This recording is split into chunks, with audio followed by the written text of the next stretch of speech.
I was in my comfort zone. I was doing just enough to get by. I was working on a job. They paid me just enough to keep me from quitting, and I worked just hard enough to keep from getting fired.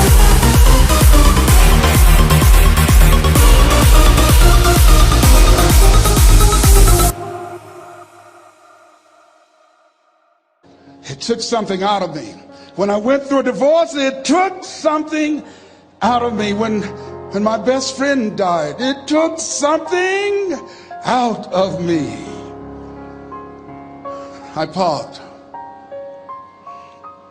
And somebody said that life is like an onion.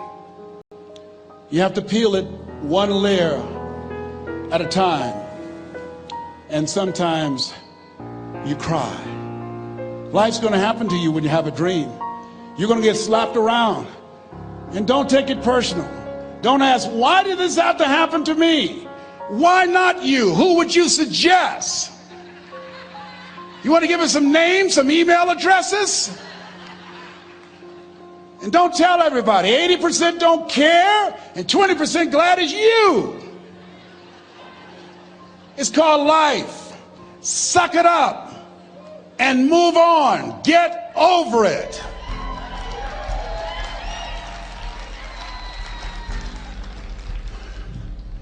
It happens to everybody. Here's the other thing: as you look at your goals and look at your dreams, when you're going through some stuff, repeat out to me, please. When things go wrong, don't go with them. Yes, write that down. When things go wrong, don't go with them. When you're working on a business deal, you're counting on some money. Someone said you will get the loan and it falls through. You have an event and the people that you thought would be there and support you, they don't come through. Or someone turns against you, or you get ripped off. It's going to happen to you. Happened to me. Someone stole all my products. My database, over 180,000 names and addresses. It's not personal. It's going to happen to everybody. It does. 8 out of 10 millionaires have been financially bankrupt. Walt Disney had he filed bankruptcy 7 times and had 2 nervous breakdowns. It's called life. But I got a saying: when life knocks you down, try and land on your back, because if you can look up, you can get up. You've got the power in you to do that. You've got something special. You've got comeback power. Here's the other thing. Let us say together, it's possible. It's necessary. It's me. Yes, write that down. It's me. Take ownership for your life. Nobody can live your dream for you but you. Nobody's going to take care of your business like you. Stop coming up with excuses. Don't give yourself permission to continue to live a small life. You can't fit a big dream into a small life. Give yourself permission to go for it, to test yourself, to challenge yourself, to live full. I like the saying, always strive to get on top in life, because it's the bottom that's overcrowded. The reason you're here is because there's something in you that says, I can do more. This just can't be it. There's something in you. There's a calling on your life. There's something in your heart that caused you to get dressed and spend the money to go to seminar after seminar and listen to message after message and speaker after speaker. Because there's something in you that tells you this is not it for you. You have not peaked here. There's more in you that you are expressing. Eye has not seen, ear has not heard, nor has entered the heart of mankind what's in store for you if you challenge yourself, if you persist and persevere, if you take ownership for your life.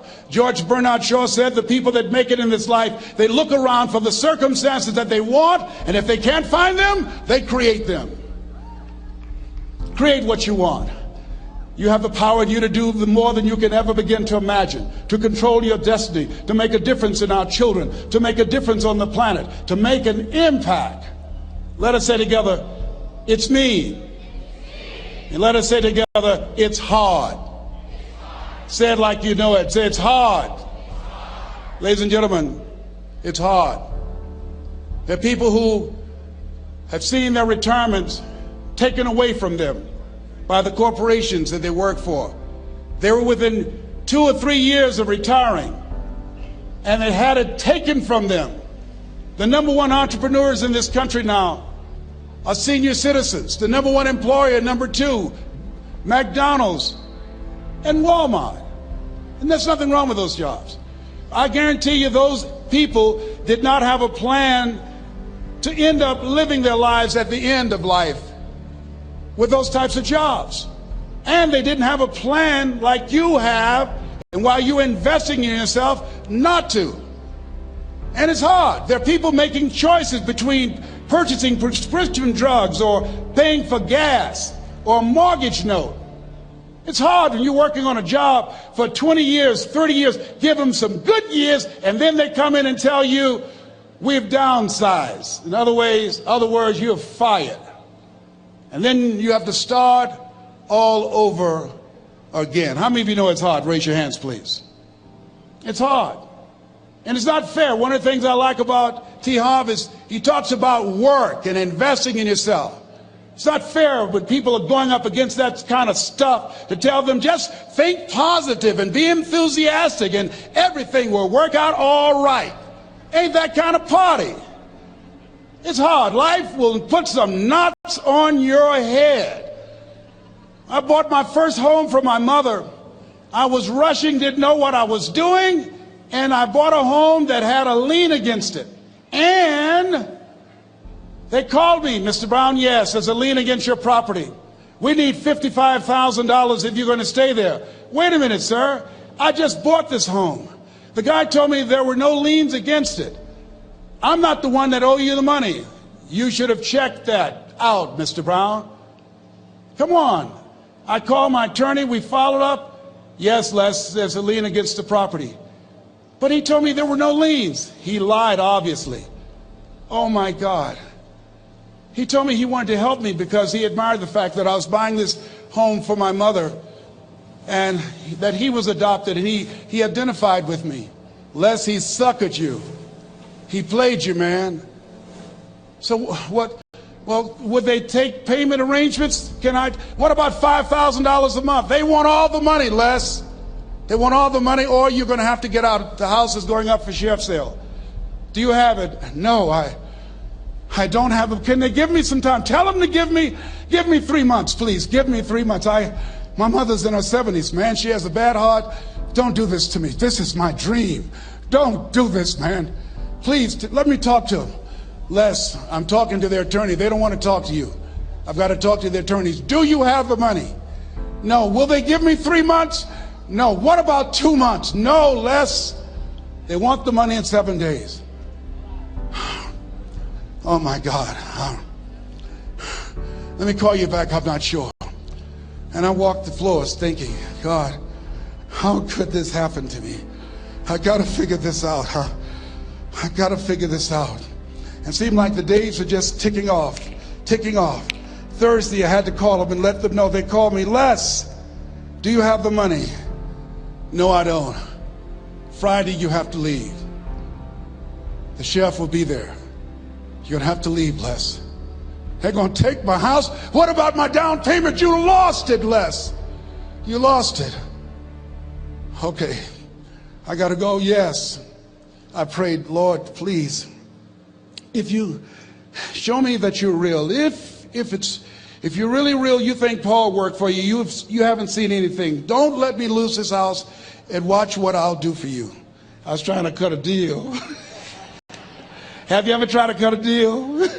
It's amazing how spiritual you get when you get in trouble. You know what I mean? When I was diagnosed with prostate cancer, I was going to bed with the Bible and the Holy Quran and Science of Mind and Joel Goldsmith, everything I could find. I was praying to Jesus, Yahweh, Melchizedek, everybody. I was calling on everybody. It's amazing. And here I was walking the floor 3 o'clock in the morning, and I had to go and wake my mother up. I got on my knees and I said, Mama, I said, I need you to wake up. She said, what's wrong, Leslie? I can hear you walking back and forth. I'm not asleep, son. I said, there's something I need to tell you. She said, your eyes are red. Why are your eyes red? Because I feel so stupid now. Why? we got to move tomorrow. Why, Leslie? There's a lien against the property and they want $55,000 and I don't have it. And we're going to be set out tomorrow. We have to go back to Liberty City. So she said, it's okay. I don't like this house anyhow. I said, why? She said, because of my arthritic knees, it hurts my knees when I go up the steps. I said, why didn't you tell me? Because you were so happy. I just said it because you were happy. I'll live in a shack with you, boy. I love you. It's not the house. I love you. I love all my children. I said, thank you, Mama. Thank you. And the next day when we were in the truck going back to Liberty City and we pulled down 68th Terrace, the neighbors came out and said, wow, Mamie, y'all coming back? Are you back? Yes. What happened to the home your boy bought for you? Those boys you adopted. Leslie didn't do a title search. He made a mistake. And boy, I was so humiliated. How many ever made a mistake that you were just humiliated? Raise your hands. I was devastated. I was taking the furniture off the truck and my mother came and I was crying and she said, boy, I said, yes, ma'am. She said, hold your head up. I said, Mama, I can't.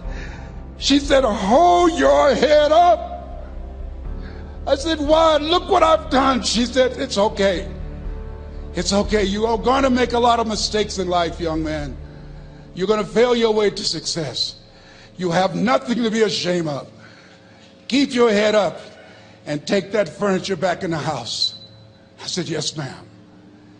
And I learned something from that. If you ever go through something, hold your head up. If you ever make a mistake, hold your head up. If you ever do something that everything goes wrong, life catch you on the blind side, hold your head up. It's not over. Goethe said, that which does not kill you will make you stronger. Hold your head up. Shake someone's hand on your right and left and say, hold your head up.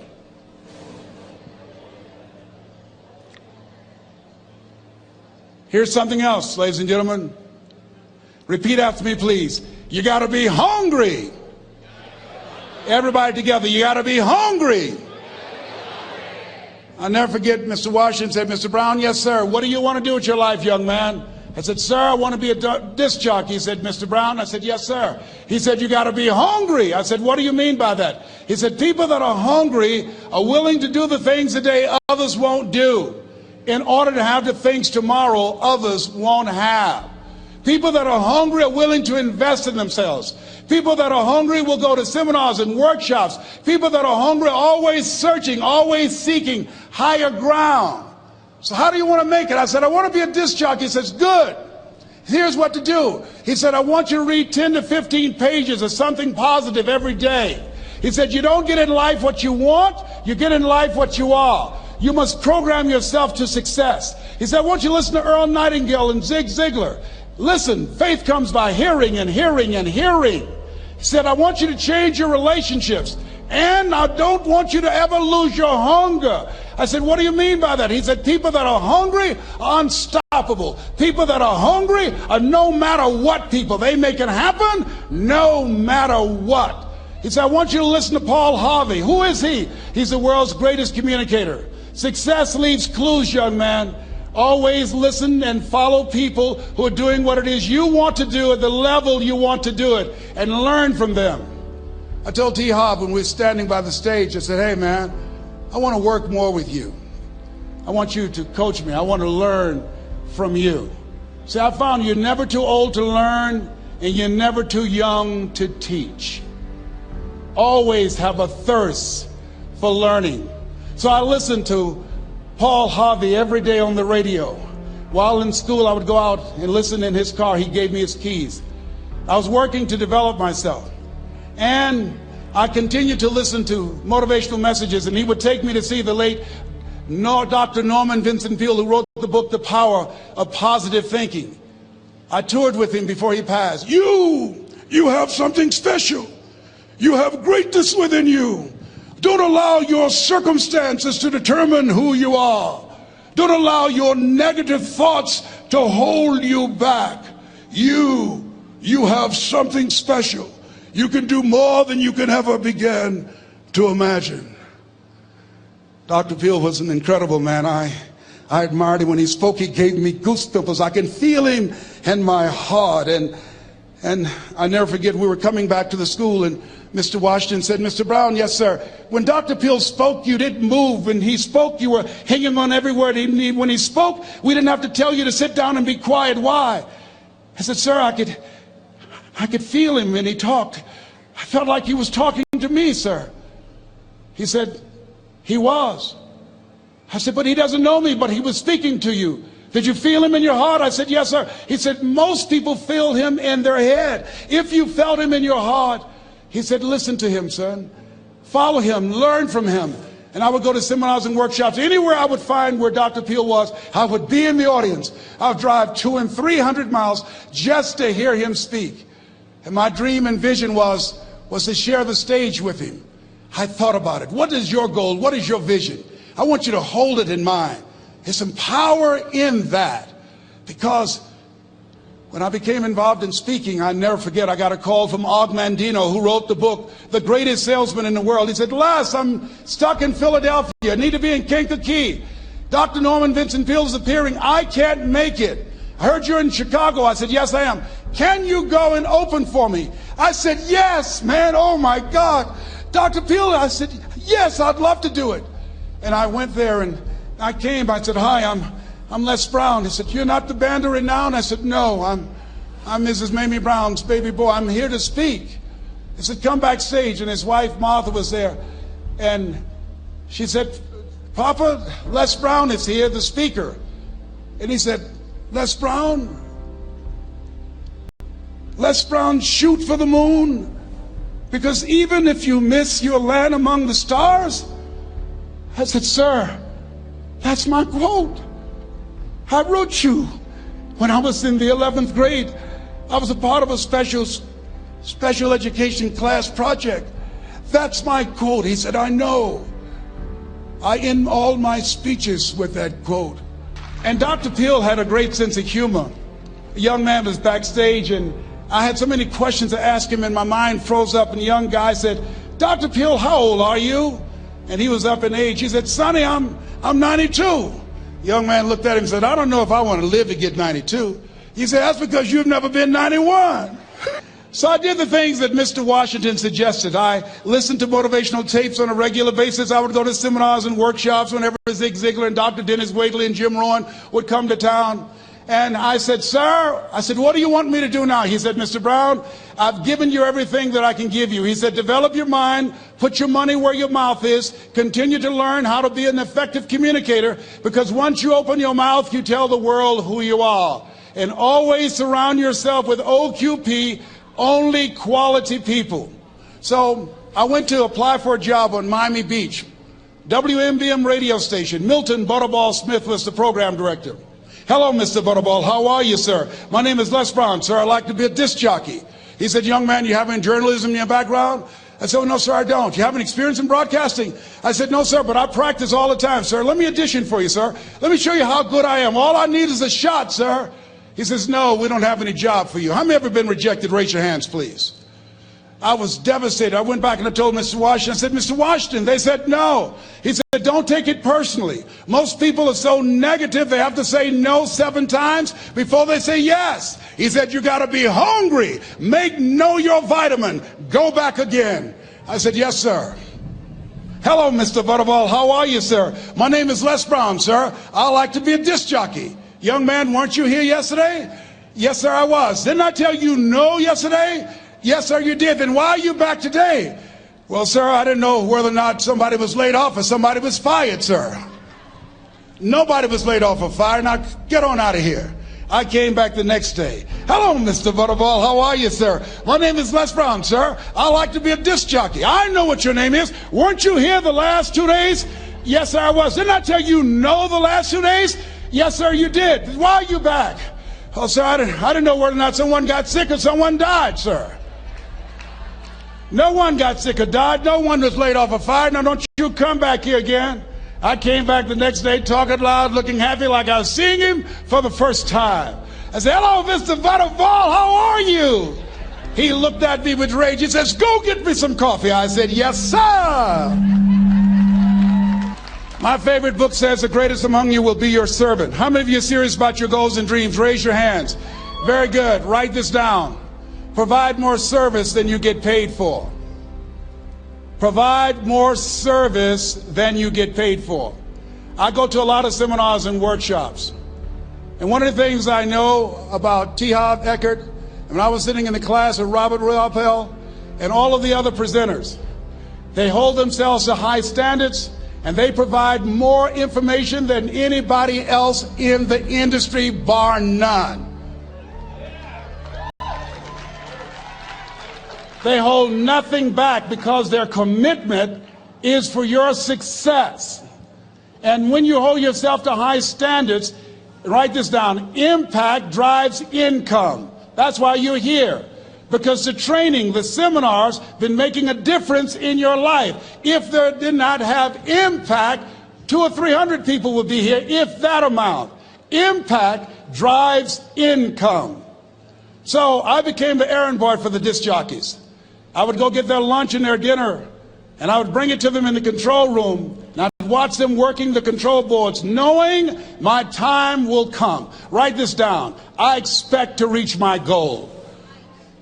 Yes, you want to operate with a spirit of expectation. I expect to reach my goal. So I started preparing for the next position. Never forget one quote that I heard. As you look at your life, you look at your goals and dreams. It's better to be prepared for an opportunity and not have one than to have an opportunity and not be prepared. If you expect to reach your goal, prepare yourself now. And so then pretty soon, the guys at the station, they begin to take a liking to me. Write this down. Build relationships. As you're aware, people deal with people that they know, like, and trust.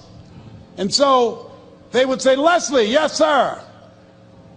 Come here, yes. Come outside. Who did this? Oh, your car? Yes. Who cleaned my car? I did, sir. I would wax their cars on the weekend, inside and out. How much do you charge? Oh, nothing, sir. I just wanted to help out.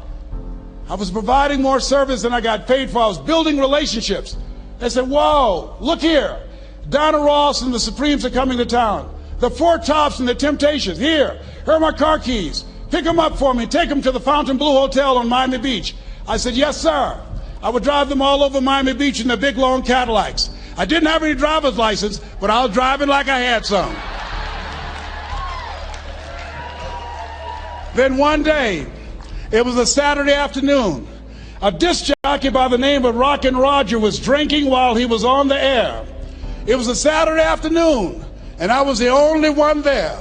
Rockin' Roger got so drunk, he could not complete the show. He started slurring his words. He's about to fall off the chair. And there I was, looking at him through the control room window, walking back and forth, young, ready, and hungry. I was saying, drink, Rock, drink. Drink, Rock. I'd have gone and get him some more if he'd asked me to. Then pretty soon the phone rang. It was the general manager, and I answered the phone. I said, hello? He said, young boy, this is Mr. Klein. I said, I know. He said, Rock can't finish his program. I said, I know. He said, would you call one of the other DJs in? I said, yes, sir. I said to myself, he must think I'm crazy. I called my mom and my girlfriend, Cassandra. I said, y'all come out on the front porch and turn up the radio. I'm about to come on the air.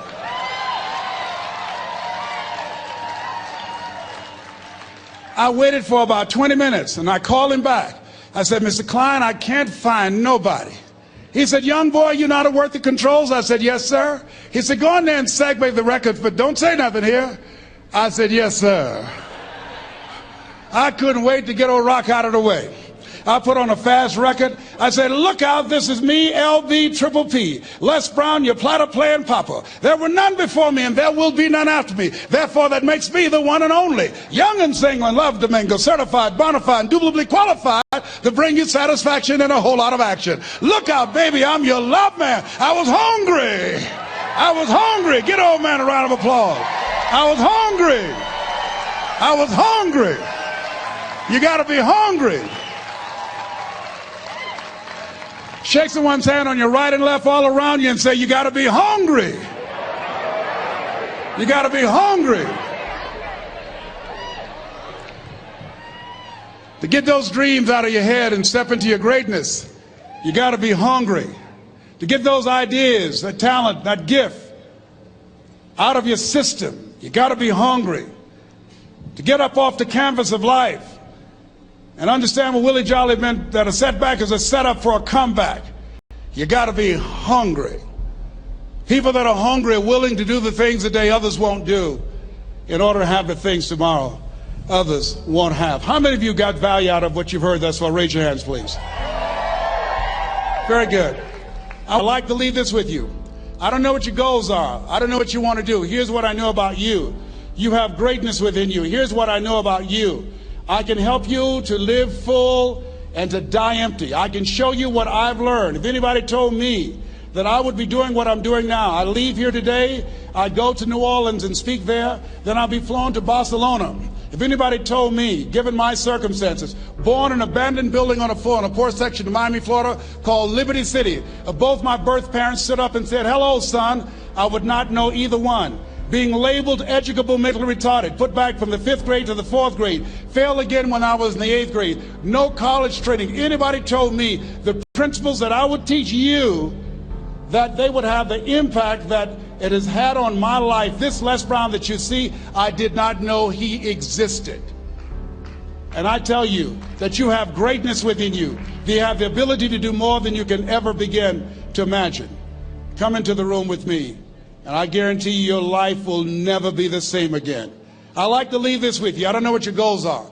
Mine is to find a cure to autism. Mine is to find a cure to breast cancer and to prostate cancer. Mine is to work with our youth and to reduce the recidivism rate in our prisons and help young people learn how to become an asset to our society rather than a liability. Mine is to train speakers to become great communicators, to speak from their heart, not their heads, and teach them how to impact and create a new conversation so people can see the possibilities of life and overcome the possibility blindness that held me hostage for 14 years.